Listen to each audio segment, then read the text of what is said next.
He leaned close enough that I could smell his cologne, the one I bought him after his first promotion, and smiled like a man who believed the ending was already written.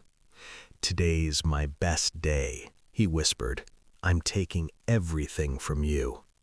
His mistress sat 3 rows back, legs crossed, lips curved into a smug little crescent. She wore white. Bold choice. Funerals usually are.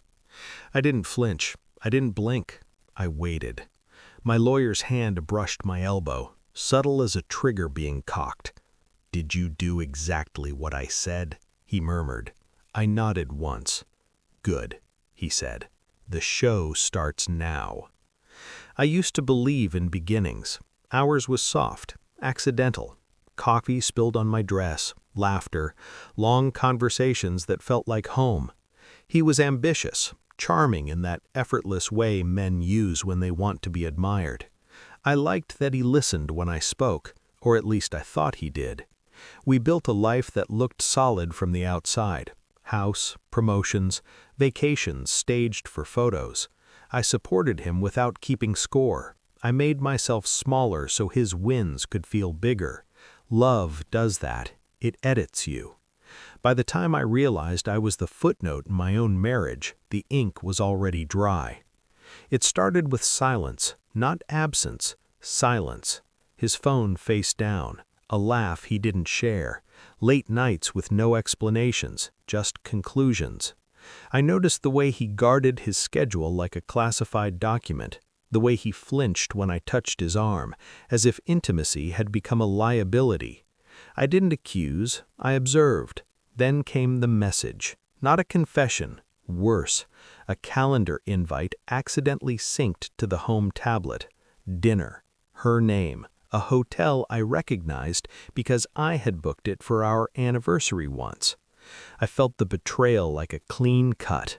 No screaming, no collapse, just clarity. I closed the tablet, and I started planning. I didn't confront him. I didn't cry. I watched. I cataloged. I learned how money moves when it thinks no one is paying attention. I reread contracts I had signed years ago without suspicion. I found the clauses he assumed I'd forgotten. He thought love made me soft. He was wrong. I hired my lawyer quietly, a man who listened more than he spoke.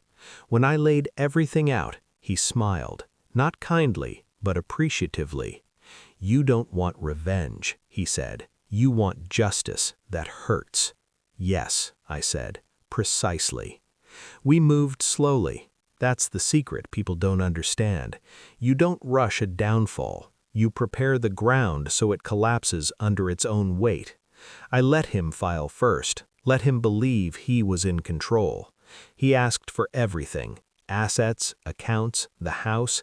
He even asked for spousal support, the audacity wrapped in legal language. I signed nothing without reading. I said nothing without recording. Every conversation became evidence, every lie a thread.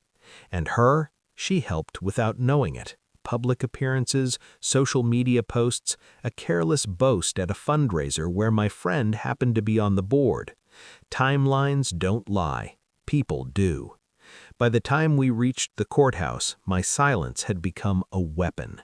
Which brings us back to the present, the courtroom, the smirk, the whisper. The judge asked my lawyer to proceed. He stood, calm, surgical. He didn't start with the affair. He started with finances.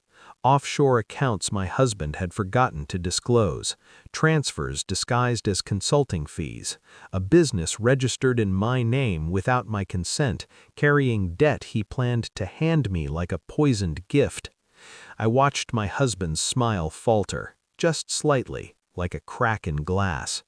Then the messages appeared on the screen, not the romantic ones, the strategic ones, the ones where he planned to hide assets with her help, where he promised her my house, my life.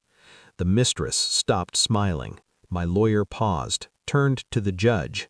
"And now," he said, "we'd like to submit Exhibit C." That was the moment my husband looked at me, really looked, searching my face for weakness, for mercy. He found none. Exhibit C was the post-nuptial agreement he pressured me into signing years ago. Ironclad, he thought. Except for the clause he never read, the one that nullified his claims in the event of infidelity paired with financial misconduct. I wrote that clause. He laughed when I insisted on it. The judge didn't laugh. By the end, he wasn't taking anything from me. He was losing his business, his credibility, his leverage. The mistress left before the ruling finished, heels sharp against the floor like punctuation marks on a bad sentence. When it was over, he tried to speak to me, apologies dressed as explanations, regret delivered too late to matter. I didn't stop. I walked past him into the light outside the courthouse. The air felt clean, earned. I didn't win because I destroyed him. I won because I refused to be destroyed. Revenge isn't loud, it's precise, and it sounds a lot like silence after the show ends.